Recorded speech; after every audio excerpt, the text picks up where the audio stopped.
আসসালামু আলাইকুম। ওয়ালাইকুম আসসালাম।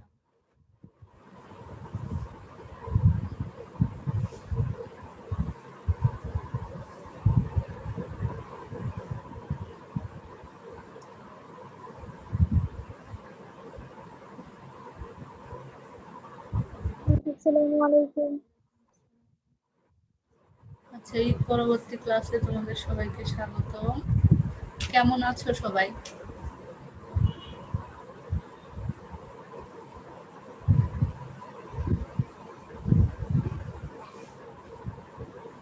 কেমন আছো সবাই?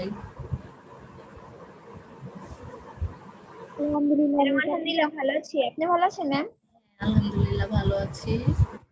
সবাই কি ঢাকায় ছিলে নাকি বাড়িতে কেউ গিয়েছিলে? মিস ঢাকায় ছিলাম।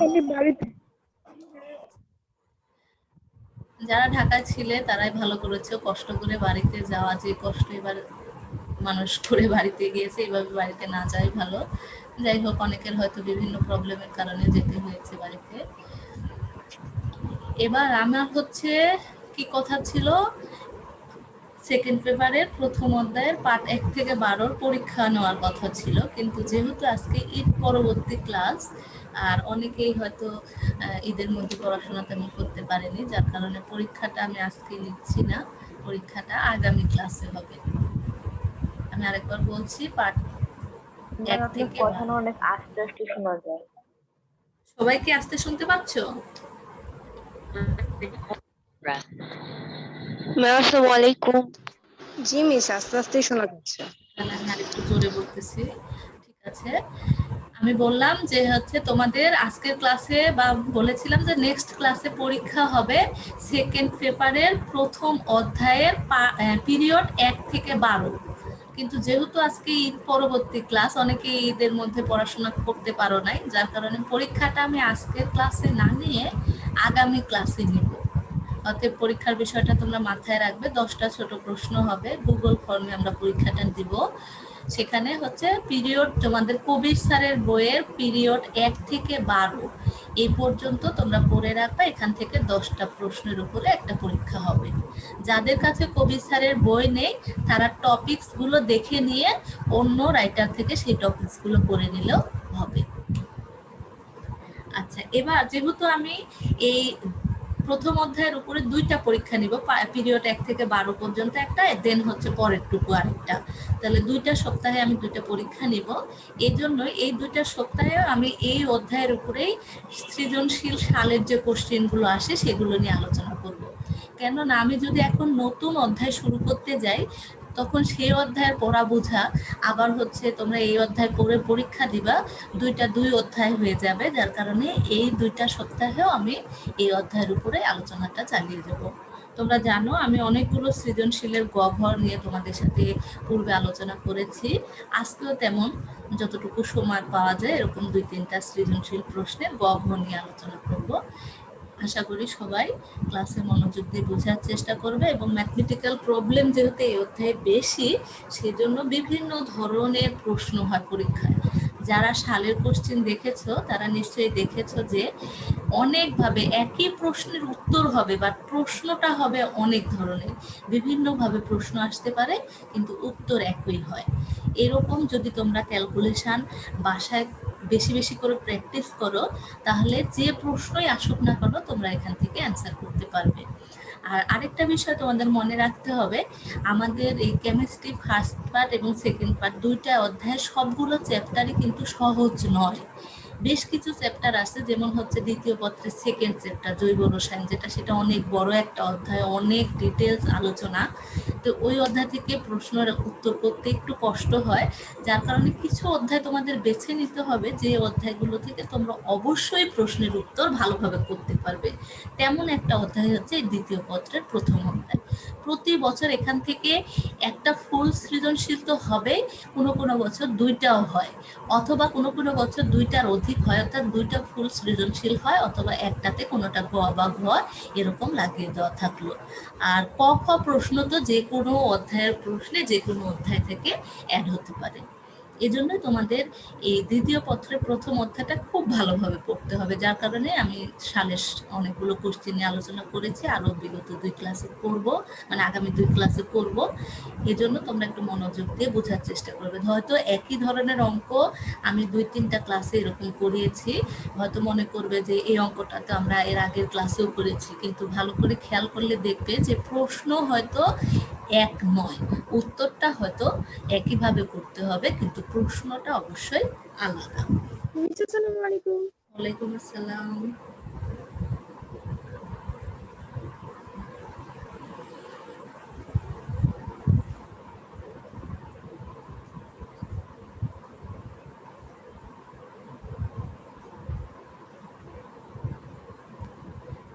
আচ্ছা, এখন কি আমার কথা জোরে শোনা যাচ্ছে নাকি এখনো আস্তে শোনা যাচ্ছে?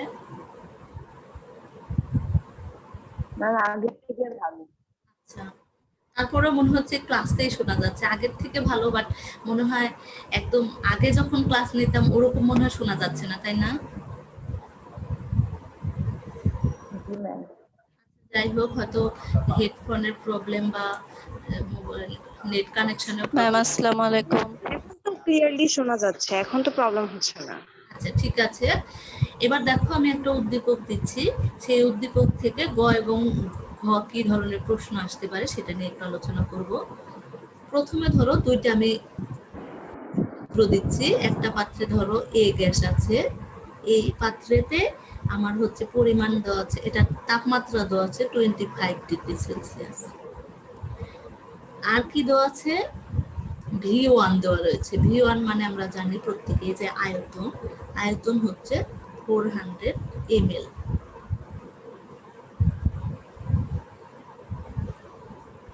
এরপরে দেওয়া রয়েছে P1 অর্থাৎ প্রেসার দেওয়া রয়েছে 1 atmosphere। এটা হচ্ছে একটা পাত্র। আরেকটা পাত্রে ধরো দেওয়া আছে বি গ্যাস,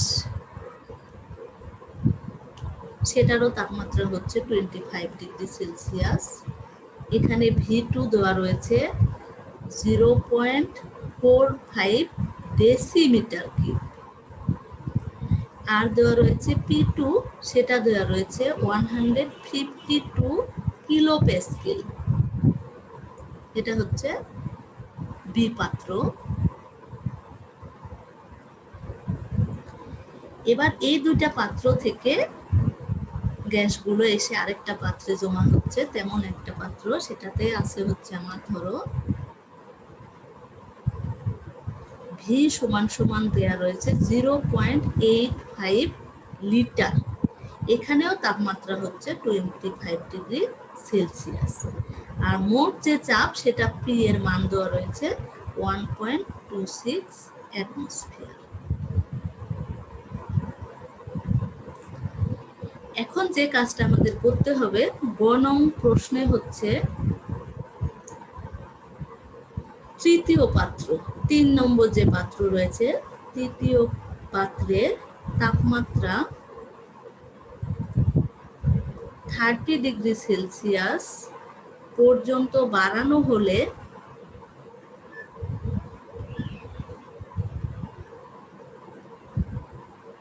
মিশ্রণের মোট চাপ কত হবে?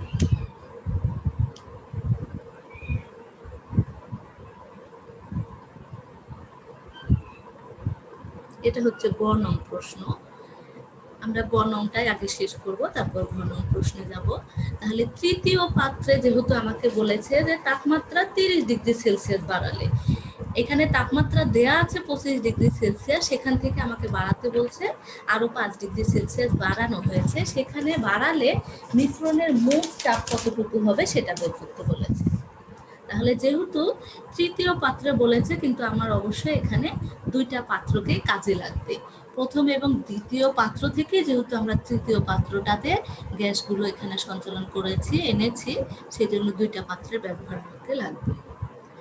যে কাজটা আমাকে করতে হবে, P1 দেখো দেয়া রয়েছে হচ্ছে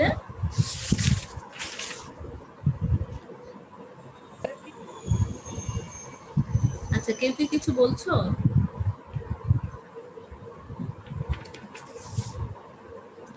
আচ্ছা, আচ্ছা, P1 হচ্ছে এখানে ধরে নিচ্ছি যে এই যে তৃতীয় পাত্র সেই পাত্রের চাপটা সেটা হচ্ছে 1.26 অ্যাটমসফিয়ার। আর দেওয়া রয়েছে তাপমাত্রা T1 সমান সমান 25 ডিগ্রি সেলসিয়াস। ডিগ্রি সেলসিয়াস থেকে কেলভিনে গেলে তোমরা সবাই জানো যে 273 যোগ করতে হয়, তাহলে আমার এটা দাঁড়ায় হচ্ছে 273 যদি 25 এর সাথে যোগ করি তাহলে 298 কেলভিন হয়। দেন আমাদের পরবর্তী তাপমাত্রা বলেছে যে 30 ডিগ্রি পর্যন্ত বাড়ালে, তাহলে T2 হবে 30 ডিগ্রি সেলসিয়াস। তাহলে 30 কে যদি আমরা করি তাহলে আমরা পাবো হচ্ছে 303 কেলভিন। আচ্ছা, এবার আমাদের শেষ চাপ যেহেতু বলেছে মিশ্রণের মোট চাপ কত হবে, তাহলে শেষ চাপ বের করতে গেলে যেহেতু শেষ চাপ বলতেছি তাই আমরা এটাকে এল দ্বারা প্রকাশ করতেছি। PL সমান সমান ভর, এটা আমাকে বের করতে হবে। সেজন্য আমরা একটা সূত্র দেখেছি, চাপের সূত্রটা এমন ছিল যে P1 ভাগ T1 সমান সমান যেহেতু লাস্টের তাপমাত্রাটা বের করব PL ডিভাইডেড বাই T2। এখান থেকে যদি আমরা PLটাকে বের করতে চাই তাহলে PLটা বাম পাশে নিয়ে আসলাম, দেন আমরা অন্য পাশে অন্যগুলো সাইনগুলো লিখে দিলাম P1 T2 divided by T1। মানগুলো বসিয়ে ক্যালকুলেশন করে উত্তরটা কত হয় আমাকে একটু বলো।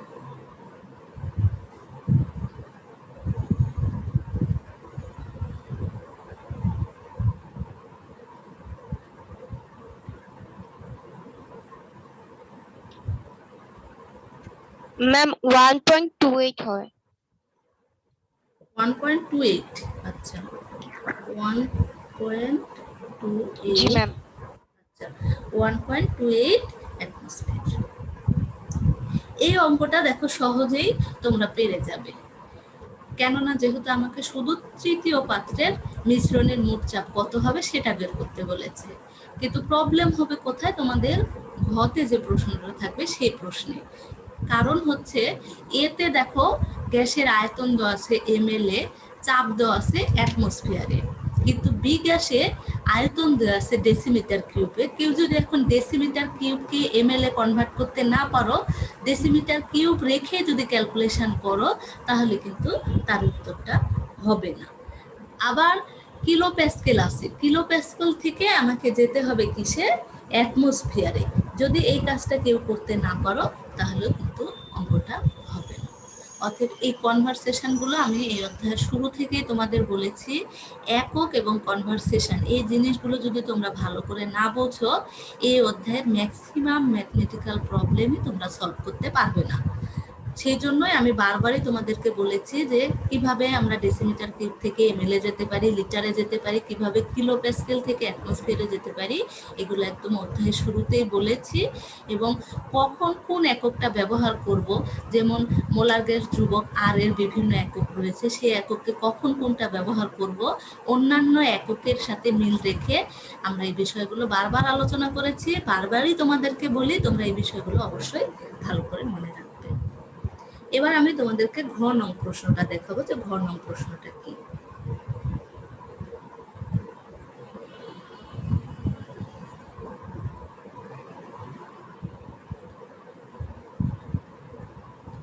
নেট মনে হয় অনেক দুর্বল, যার কারণে লেখাটা মুছতে অনেক সময় নিচ্ছে।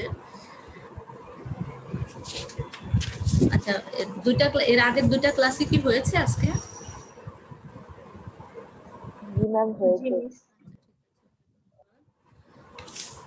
আচ্ছা, ঘ নং যে প্রশ্নটা সেটা হচ্ছে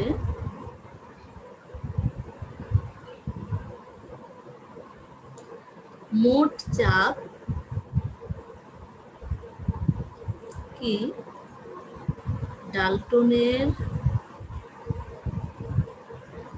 আংশিক চাপ সূত্র মেনে চলে?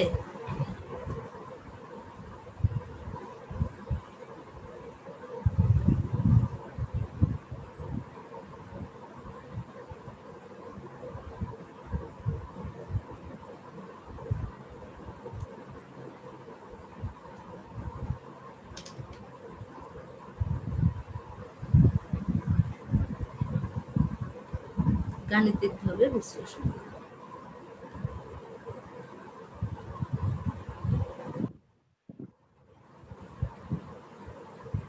এটা হচ্ছে ঘ নং প্রশ্ন। যেহেতু আমাকে বলেছে মোট চাপ ডাল্টনের আংশিক চাপ সূত্রকে মেনে চলে কিনা, এজন্য আমার পাত্র 1 এ এবং পাত্র বি অর্থাৎ এ গ্যাস এবং বি গ্যাসের ক্ষেত্রে আলাদা আলাদাভাবে বয়েলের সূত্র অনুসারে মানটা বের করে রাখতে হবে, চাপের মানটা বের করে রাখতে হবে। একটা চাপ দেওয়া রয়েছে, আরেকটা চাপ আমাকে বের করে রাখতে হবে দুইটা পাত্রের ক্ষেত্রে। সেহেতু আমার দুইটা পাত্রের চিত্র এখানে লাগবে, মানগুলো যেহেতু লাগবে, আমি প্রশ্নটাই মুছে দেব। তোমরা প্রশ্নটা একটু ভালো করে দেখে রাখো যে মোট চাপ কি ডাল্টনের আংশিক চাপ সূত্র মেনে চলে কিনা সেটাই আমাকে দেখাতে হবে কিভাবে, গাণিতিক বিশ্লেষণের মাধ্যমে। প্রশ্নটা আমি মুছে দিয়ে এখানে উত্তরটা করিয়ে দিচ্ছি।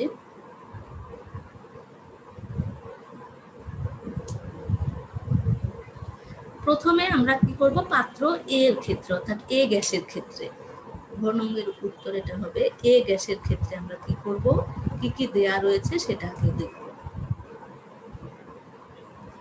এখন যেহেতু দুই পাশে জায়গা নিয়ে আমি উপরে থেকে নিচে এভাবে লিখতে শুরু করলাম, তাহলে কি কি দেয়া রয়েছে সেটা লিখি।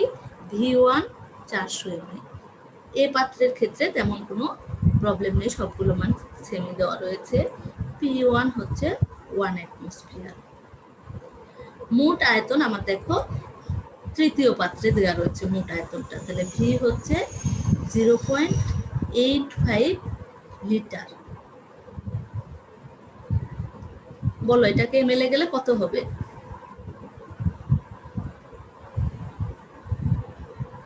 এমএলএ গেলে কত হবে?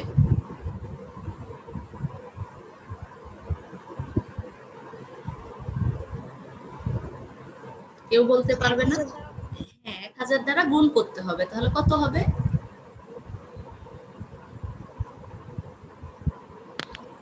850 850 ml। তাহলে লিটার থেকে এমএলএ গেলে 1000 দিয়ে গুণ করতে হবে। দেন আমরা কি বের করব, পিএ গ্যাসের আংশিক চাপ, তাহলে পিএ সমান সমান 1। আমরা সূত্র কি জানি, P1 V1 সমান সমান পিএ। 850 হবে। 850 না, 850ই তো লিখেছি। তাহলে আমরা এখান থেকে পি এটা বের করব, বের করতে গেলে আমাকে কি করতে হবে, P1 V1 divided by V. তাহলে P1 এর মান 1, V1 এর মান 400 আর ভি হচ্ছে 850। কত হয়? 400 কে 850 দিয়ে ভাগ করলে কত হয়? 0.647। 0.47। ধন্যবাদ, 0.47 অ্যাটমসফিয়ার। এবার আমি হচ্ছে দ্বিতীয় পাত্রেরটা মানে বি গ্যাসেরটা বি গ্যাসের আমি বের করতে চাচ্ছি না, তোমরা একটু খাতায় ক্যালকুলেশন করে আমাকে বলো, সেম ভাবে করবে, পিবি বের হবে, পিবিটা কত আসবে, আর ডেসিমিটার কিউবকে আর কিলো প্যাসকেলকে কিভাবে পরিবর্তন করতে হবে। কেউ যদি জেনে থাকো আমাকে বলো, ডেসিমিটার কিউব থেকে এমএলএ গেলে কি করতে হবে, বা লিটারে গেলে কি করতে হবে?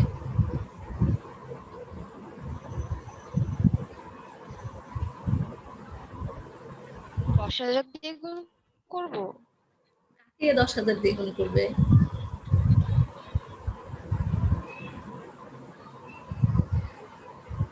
আগে আমাকে বলো ডেসিমিটার কিউব আর লিটারের সাথে সম্পর্কটা কি, এটুকু আগে বলো।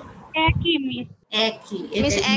ওকে, ধন্যবাদ। তাহলে ডেসিমিটার কিউব আর লিটার যদি একই হয় তাহলে আমরা 0.45 ডেসিমিটারকে বলতে পারি 0.45 হবে, ওখানে একটা 5 লিখো তো, 0.45 ডেসিমিটার কিউব আর কি। তাহলে ওইটা হবে হচ্ছে 0.45 লিটার। আর লিটার থেকে এমএলএ এর আগে তো গেলে, তাহলে কত দিয়ে গুণ করতে হবে? 1000 দিয়ে আবার গুণ করতে হবে, তাহলে তোমরা এমএলটা পেয়ে যাবে। আর পরবর্তীটা কেউ এটা বলো, 152 কিলো প্যাসকেল থেকে অ্যাটমসফিয়ারে গেলে কি দিয়ে কি করতে হবে?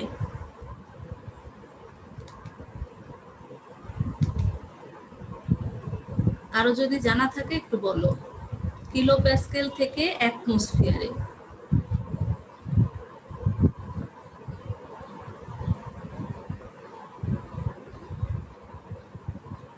পারবে না বলতে? 1 atm সমান সমান 101.325 কিলো প্যাসকেল। হ্যাঁ, তাহলে আমাদের কি করতে হবে, 152 কে 101.325 দ্বারা ভাগ করতে হবে, তাহলে আমরা অ্যাটমসফিয়ারে ফিরে পাবো। তাহলে করো, 152 কে 101.325 দিয়ে ভাগ করে অ্যাটমসফিয়ারে আনার পরে তাহলে সব এককগুলো পেয়ে গেলে তাহলে পিবিটা বের করে আমাকে বলো যে পিবি কত।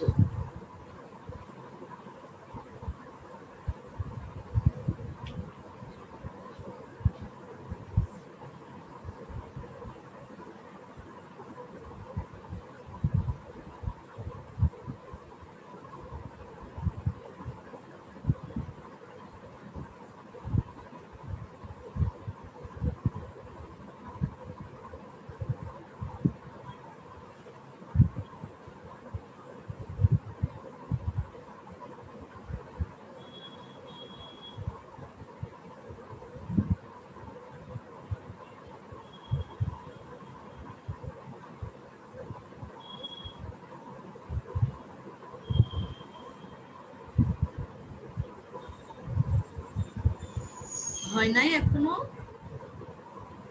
এতক্ষণ তো হয়ে যাওয়ার কথা। মিস আমার আসে 260। এত বড় মান কি হবে? না না, এত বড় মান হবে না, তুমি ভালো করে করো। তুমি 0.7 আসছে, 0.7 তারপর কত? তারপর 0.5। আচ্ছা ঠিক আছে, 7 আসছে যেহেতু তাহলে আমরা ধরে নিলাম ওইটাই, হয়তো ক্যালকুলেশনে একটু প্রবলেম হয়েছে যার কারণে অ্যাকুরেটটা আসে নাই। আচ্ছা যাই হোক, তাহলে 0.7 আসলো, এটা আমরা পেলাম হচ্ছে পিবি। এ গ্যাসের ক্ষেত্রে পেলাম হচ্ছে 0.47 আর বি গ্যাসের ক্ষেত্রে পেলাম 0.7 সামথিং। তাহলে ডাল্টনের সূত্র অনুযায়ী আমরা কি করতে পারি, এ বি গ্যাসের মিশ্রণ বের করব। তাহলে মিশ্রণ বের করতে গেলে মোট গ্যাসের আয়তনটা আমরা বের করে, চাপটা বের করে দিলেই হয়ে যাবে। কি করতে হবে, পি সমান সমান পি এ প্লাস পিবি। তাহলে আমাদের পি সমান সমান পি এ প্লাস পিবি, দুইটা মান বসিয়ে দিলে হয়ে যাবে। এখন যে কথাটা আমাকে লিখতে হবে, এই যে তাপমাত্রাটা, এই যে চাপটা বের হলো, পি এ আমরা পেলাম হচ্ছে 0.47 আর পিবিটা অ্যাকুরেট কত পেয়েছি একটু বলো তো? 0.79 আর 41।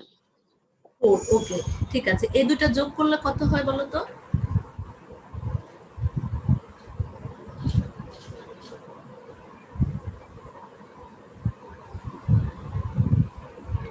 1.264। 26 ধরলাম সাপোজ, এত অ্যাটমসফিয়ার।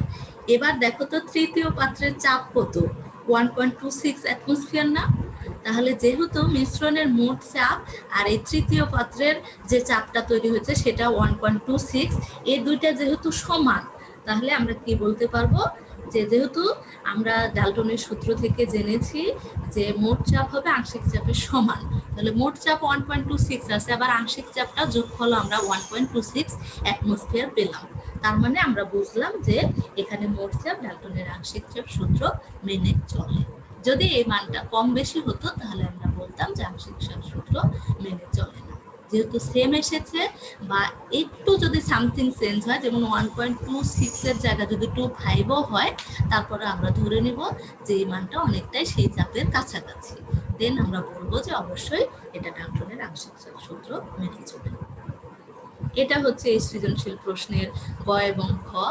এবং ঘটাতে অনেকেই এই কাজটা করে থাকে, অঙ্কটা পুরোটাই করে কিন্তু ওই যে ডেসিমিটার কিউবটাকে ডেসিমিটার কিউবই রেখে দেয়, কিলো প্যাসকেলকে কিলো প্যাসকেলই রেখে দেয়, যার কারণে তোমাদের মানটা কিন্তু সেম আসবে না। এই কারণে ফুল অঙ্ক করার পরেও ফুল নম্বর কেউ কখনোই পাবে না, 0 পাবে। বা হয়তো সূত্র লেখার জন্য কোনো শিক্ষক তোমাকে 1 দিলেও দিতে পারে, না দিলেও দিতে পারে, সেক্ষেত্রে তোমার কিছু করার থাকবে না। এজন্য আমি বারবার বলি যে তোমরা একক কনভারসেশন গুলো ভালো করে দেখবে। আচ্ছা, কয় মিনিট সময় আছে আর একটু দেখে কেউ বলো তো? আমার 14 মিনিট টাইম আছে ক্লাসে। 14 মিনিট আছে, তাহলে আমি আরেকটা প্রশ্নের উত্তর কিছুটা আলোচনা করতে পারবো যতটা পারা যায়।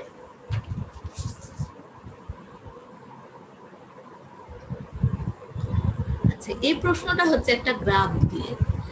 গ্রাফ দিয়েও তোমাদের অনেক প্রশ্ন হবে। গ্রাফ দেখে তোমাদের বুঝতে হবে এটা বয়েলের সূত্র নাকি চার্লসের সূত্র, কোন সূত্র থেকে, এবং বয়েল চার্লসের একত্রে হতে পারে, অথবা তোমাদের হচ্ছে যে অ্যামাগার যে বক্র দেখিয়েছিলাম আদর্শ আচরণ থেকে বাস্তব দেশের বিচ্যুতির কারণ, এখানেও বেশ কিছু চিত্র দেখিয়েছি, এই চিত্রগুলো থেকেও কিন্তু তোমাদের প্রশ্ন আসতে পারে। তেমনি একটা প্রশ্ন হচ্ছে এই ধরো একটা গ্রাফ, এদিকে আমার আছে হচ্ছে আয়তন আর এদিকে রয়েছে পি ইনভার্স। এটা মানে কি বলতো? পি ইনভার্স 1 এটা মানে কি? এটাকে আমরা আর কিভাবে 1/p 1/p 1। আচ্ছা, ভি আর 1/p এটা কোন সূত্রের সাথে রিলেটেড? বয়েলের সূত্র। বয়েলের সূত্রের সাথে, কারণ আমরা জানি কোন গ্যাসের তাপমাত্রা যদি স্থির থাকে তাহলে আয়তন হবে তার চাপের ব্যস্তানুপাতিক, অর্থাৎ 1/p। তাহলে আমরা এখান থেকে জানলাম যে এটা হচ্ছে বয়েলের সূত্র। সেখানে ধরো কিছু বিন্দু দেওয়া আছে, সেই বিন্দুগুলোর মান দিয়ে আমি একটা সরল রেখা পেলাম, সেটার তাপমাত্রা দেওয়া আছে হচ্ছে 30 ডিগ্রি সেলসিয়াস। আর কি দেওয়া আছে? ঢাল দেওয়া আছে। আমরা যে স্লোপ বের করি সেরকম একটা এখানে ধরো ঢালের পরিমাণটা এখানে দেওয়া রয়েছে। ঢাল হচ্ছে 20 ml অ্যাটমসফিয়ার।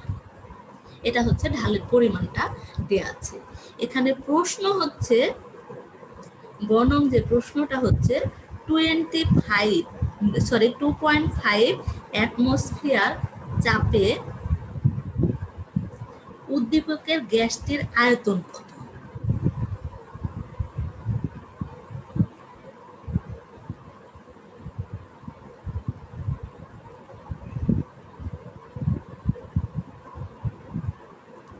এটা হচ্ছে প্রশ্ন। কেউ কিছু বুঝতে পারতেছো যে কিভাবে এটাকে ক্যালকুলেশন করতে হবে? আমার শুধু ঢাল দেওয়া আছে আর তাপমাত্রা দেওয়া আছে যে এত ডিগ্রি সেলসিয়াস। তাহলে এখান থেকে আমরা কিভাবে আয়তনটা বের করতে পারবো সেটাও দেওয়া রয়েছে যে 2.5 অ্যাটমসফেরিক চাপে, এবং ব্যবহার করতে হবে অবশ্যই উদ্দীপকের গ্যাসটা। তাহলে এখান থেকে আমরা যে সূত্রটা পাচ্ছি সেই সূত্রটা হচ্ছে ভি ইজ প্রপোর্শনাল 1/p। তাহলে আমরা এটাকে যদি লিখি তাহলে ভি সমান সমান কে ইন্টু 1/p। আমরা জানি প্রপোর্শনাল উঠে গেলে একটা প্রপোর্শনালিটি কনস্ট্যান্ট আসে, যেটাকে কে দ্বারা প্রকাশ করা হয়। দেন আমরা এখান থেকে বলতে পারি পিভি সমান সমান কে। তাহলে এখানে মান দেওয়া রয়েছে পিভি, যেহেতু ঢালের মান হচ্ছে 20 ml অ্যাটমসফিয়ার, তাহলে এখানে হচ্ছে mlও আছে আবার অ্যাটমসফিয়ারও আছে, তার মানে আয়তন এবং চাপের গুণফলটা পেয়েছি। তাহলে পিভি এর মান হচ্ছে 20 ml অ্যাটমসফিয়ার, আর পি এর মানটা দেওয়া রয়েছে আমাদের 2.5, শুধু পি এর মানটা। সেখান থেকে এই যে চাপটা আমরা বের করতেছি, গ্যাসটির আয়তন ভি নির্ণয় করতে হবে। তাহলে পিভি এর মান যত 20 দেওয়া আছে, তাহলে আমরা এখান থেকে প্রশ্ন মতে দেখে লিখতে পারি যে পিভি সমান সমান হচ্ছে 20, যেহেতু আমার পিভি এর মান দেওয়া আছে 20 ml অ্যাটমসফিয়ার। এই কাজটাই করে নিতে হবে। এখানেই সবাই প্যাচটা বাঁধায় যে আমার পিভি এর মান দেওয়া আছে, আবার এখান থেকে পি এর মান আলাদা করে দেওয়া আছে, তাহলে আমি কিভাবে এটা থেকে ভি ক্যালকুলেশন করব, যেহেতু পিভি একসাথে দেওয়া আছে। তখন এই প্রশ্নটা তখন আর কেউ বুঝতে পারে না বা এটার উত্তরও করতে পারে না, অথচ অঙ্কটা কিন্তু খুবই ইজি, যেহেতু পিভির মানটা দেওয়া আছে। আর আমরা জানি হচ্ছে পিভি সমান সমান ওই যত ঢাল দেওয়া থাকবে সেই ঢালের পরিমাণটা। তাহলে পিভি সমান সমান যদি 20 লিখতে পারি, সেখান থেকে আমরা ক্যালকুলেশন করলে এক লাইনে কিন্তু অঙ্কটা হয়ে যাবে। ভি সমান সমান 20, সেখান থেকে জাস্ট আমরা যদি ভিটা বের করি তাহলে 20 ভাগ হচ্ছে 2.5, কত হয়? 20 ভাগ 2.5 8। আচ্ছা, 8 ml। এই কাজটা দেখো, অঙ্কটা কিন্তু অনেক ইজি, কিন্তু অনেকেই বুঝতে পারে না। কারণ আমরা যখন বোর্ডের খাতা দেখি, আমি বিগত বেশ কয়েক বছর ধরে বোর্ডের খাতা দেখেছি, দেখা যায় যে প্রশ্নটা বেশি সহজ সেই প্রশ্নটা ছেলেমেয়েরা বেশি ভুল করে। কারণ ওই যে ভেবে বসে নেয় যে এই প্রশ্নটা আমি সহজভাবে করেছি, এটা হয়তো সহজভাবেই অ্যান্সার হবে, কিন্তু একটু ভাবতে হবে যে সবসময় মনে রাখবে, পরীক্ষার হলে তুমি প্রশ্ন পেয়ে যদি অধিক উল্লসিত হও, অধিক খুশি হও যে আমার সব প্রশ্ন কমন পড়েছে, আমি সব প্রশ্ন লিখতে পারবো, তুমি কিন্তু সবগুলো সাজিয়ে গুছিয়ে লিখতে পারবে না। এজন্য পরীক্ষার হলে কখনো বেশি আনন্দিত হবে না। প্রশ্ন যদি কমন পড়ে, রিল্যাক্স করবা, চোখ বন্ধ করে কিছুক্ষণ চুপচাপ বসে থাকবা, 5 মিনিট একটু রেস্ট নিয়ে প্রশ্নগুলো বারবার বুঝে তারপর উত্তর করা শুরু করবে। এবং অনেক ভালো ভালো স্টুডেন্টদের আমরা দেখেছি যে কঠিন কঠিন প্রশ্নের উত্তর খুব ভালোভাবে লিখেছে, কিন্তু যে প্রশ্নগুলো সাধারণত সহজ হয়, একটু পেঁচিয়ে দেওয়া হয়, সেই প্রশ্নের উত্তরগুলোই সাধারণত সচরাচর সবাই ভুল করে। এজন্য এই ভুলগুলো যেন না হয়, সেই জন্যই এই ধরনের প্রশ্নই আমি খুঁজে বের করে করে তোমাদের সাথে আলোচনা করছি, যেন তোমরা ছোট ছোট ভুলগুলো না করো। তাহলে এখান থেকে আমরা জানলাম যে 2.5 অ্যাটমসফিয়ারিক চাপে উদ্দীপকের গ্যাসটির আয়তন কত হবে। এরপরে ঘতে যেটা প্রশ্ন সেটা হচ্ছে এসটিপিতে গ্যাসটির আয়তন কত হবে।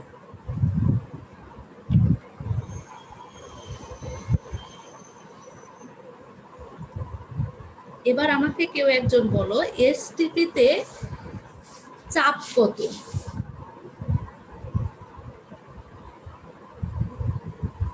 স্ট্যান্ডার্ড টেম্পারেচার এন্ড প্রেসারে আমরা আয়তন চাপগুলো যে জেনেছি, ওখানে চাপকে কত? 22.4 লিটার। এটা হচ্ছে আয়তন। চাপ আমি জিজ্ঞেস করেছি 1 অ্যাটমসফিয়ার, চাপটা হচ্ছে 1 অ্যাটমসফিয়ার। তাহলে ঘ নং প্রশ্নটা আমি কি বললাম যে এসটিপিতে, তোমাদের কিন্তু এগুলো সব জানতে হবে, এনটিপি, এসটিপি, এসএটিপি সবগুলোর এককে কিন্তু আমি তোমাদের পড়িয়েছি, এগুলো সবসময় মনে রাখতে হবে। গ্যাসের আয়তন কত হবে।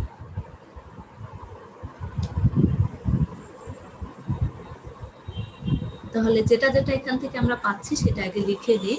আমাদের এখানে P2 যেটা আমরা দেখলাম যে হচ্ছে 2.5 গ হতে আমরা পেয়েছি, সেটা এত অ্যাটমসফিয়ার। এরপরে V2 আমরা গতে অ্যান্সার করে আসলাম 8 ml। T2 হচ্ছে 30 ডিগ্রি সেলসিয়াস যেহেতু তাপমাত্রা, তাহলে 30 ডিগ্রি সেলসিয়াস তাপমাত্রা মানে হচ্ছে কেলভিনে গেলে আমরা পাবো হচ্ছে 303 কেলভিন। আর এসটিপিতে যেহেতু বলা হয়েছে, তাহলে P1 এসটিপিতে হচ্ছে 1 অ্যাটমসফিয়ার, আর T1 হচ্ছে 273 কেলভিন। তাহলে আমাদের বের করতে বলেছে আয়তন কত হবে, তাহলে V1 = 1। এখন যেহেতু আমরা কি দেখেছি যে উদ্দীপকের উল্লেখিত তাপমাত্রা হচ্ছে 30 ডিগ্রি সেলসিয়াস, কিন্তু এসটিপিতে আয়তন হলো 0 ডিগ্রি সেলসিয়াস, আর 0 ডিগ্রি সেলসিয়াস মানে আমরা বলতে পারি 273 কেলভিন। তাহলে 30 ডিগ্রি সেলসিয়াস থেকে 0 ডিগ্রি সেলসিয়াস হলো, তার মানে এখানে তাপমাত্রাটা কিন্তু হ্রাস করা হলো। যখন তাপমাত্রা হ্রাস করা হলো তখন কিন্তু গ্যাসের আয়তন বৃদ্ধি পাবে। আবার এসটিপিতে চাপ যেহেতু 1 অ্যাটমসফিয়ার, কিন্তু আমার এখানে চাপ দেওয়া রয়েছে 2.5 অ্যাটমসফিয়ার, এর চেয়ে কম হওয়ার কারণে এসটিপিতে আয়তন কিন্তু বৃদ্ধি পাবে। সেই ক্ষেত্রে আমরা হচ্ছে বয়েল এবং চার্লসের সম্মিলিত একটা সূত্র পেয়েছি, P1 V1 divided by T1 সমান সমান P2 V2 divided by T2। তাহলে এখান থেকে আমরা V1টাকে ক্যালকুলেশন করব। তাহলে V1 সমান সমান আমরা কি পাবো, P2 V2 T1 divided by P1 T2। সবগুলো মান বসিয়ে ক্যালকুলেশন করে জাস্ট অ্যানসারটা আমাকে বলুন।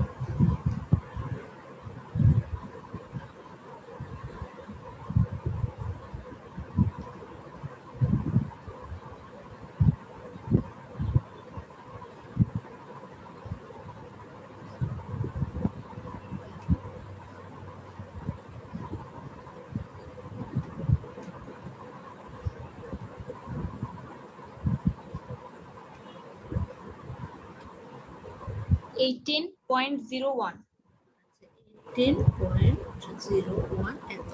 ml।